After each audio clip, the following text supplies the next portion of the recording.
Please use the sharing tools found via the email icon at the top of articles.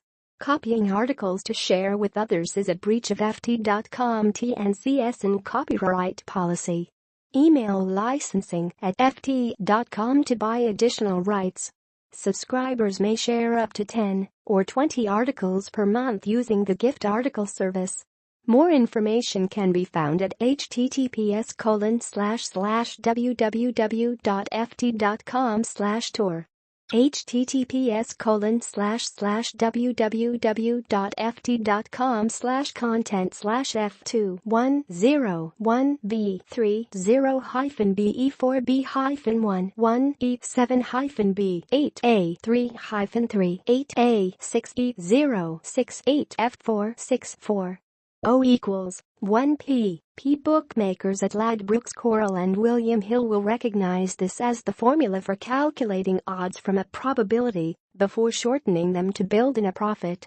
For example, in an evenly matched field of 6 with one non-starter and one late withdrawal, a horse might be given a 1 in 4 chance, or 0.25 probability, hence odds of 0.75, 0.25 or 3-1, shortened to 5-2. But when it comes to working out the odds of a government crackdown on betting machines and the effect on likely takeovers, some seem to struggle with the maths. Yesterday, the Department for Culture, Media, and Sport finally set out possible stake limits for fixed odds betting terminals, the machines that allow punters to place £100 bets every 20 seconds and provide 56% of betting shop revenues. 4 options were given: £50, £30, £20 and £2. From this, it became clear that no change was a non-starter and just a tenner, a favorite with some campaigners, had been withdrawn. When the likelihood of such a range was first reported, one gambling group executive, apparently a fan of all forms of field sports, told the FT, "If there are 4 options on the table, you don't want to count your chickens." But while he may still consider the most draconian cut, to £2, as a 3-1 shot, in reality the odds are much shorter. In its consultation document, the DCMS signals that a big stake cut is the desired result. Some 52 references to social responsibility and just 1 to employment show the bookie's argument about 20,000 possible job losses fell at the first hurdle. Even the key consultation question leads respondents as firmly as a groom in the parade ring: "Do you agree that the maximum stake of £100 should be reduced?" No bookie can now bridle at a significant reduction. All of which suggests a £50 limit is non-starter too, and £30 is just along for the ride. So the choice is really between £20 and £2, giving a 0.5 probability of a big cut and odds of 0.5, 0.5, or evens. Except that it's not so simple. More sophisticated formulas, in a hub spreadsheet, show bookies' shares are pricing in very different results, which may affect mooted takeover deals. Ladbrokes shares, at 127p, are already pricing in a £10 FOT stake. So a £20 outcome would lift its shares 11%, perhaps making former bidder GVC offer a little more. But a £2 stake cuts shop revenue by 76% and the shares by 20%, making it easier for GVC to offer an attractive deal and allay concerns over its retail inexperience by closing shops.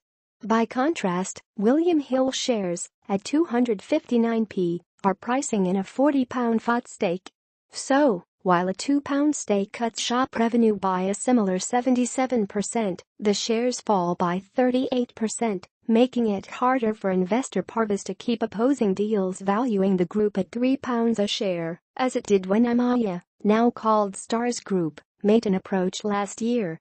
Smart money, then, might deem only Ladbrokes shares a win-win, or win place ... if there were anywhere left on the high street to place such a bet. Bailey checks out from Burberry.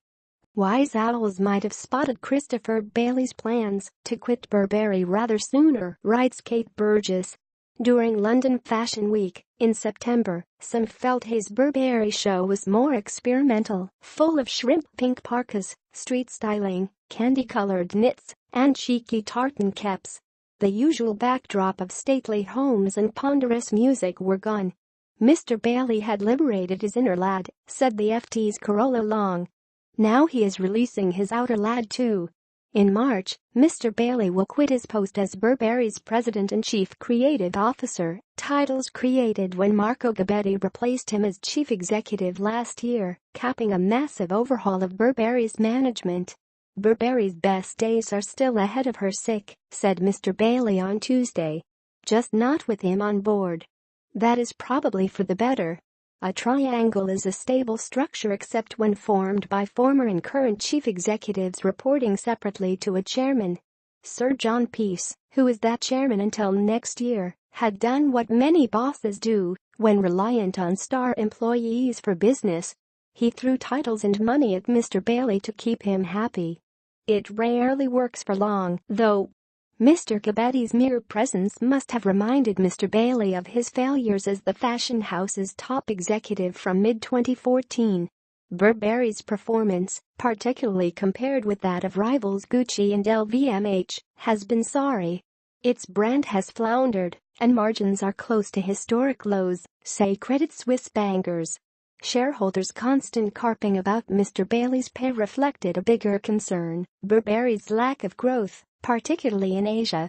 Pre-tax profit in the year to March fell from £415 million to £394 million on a 2% fall in revenues, stripping out the benefits from a weak pound. Glass half-empty types will worry that Mr. Bailey's departure will cause the brand to drift and create more uncertainty. However, Burberry could thrive under a new creative head whose inner lad already roams free.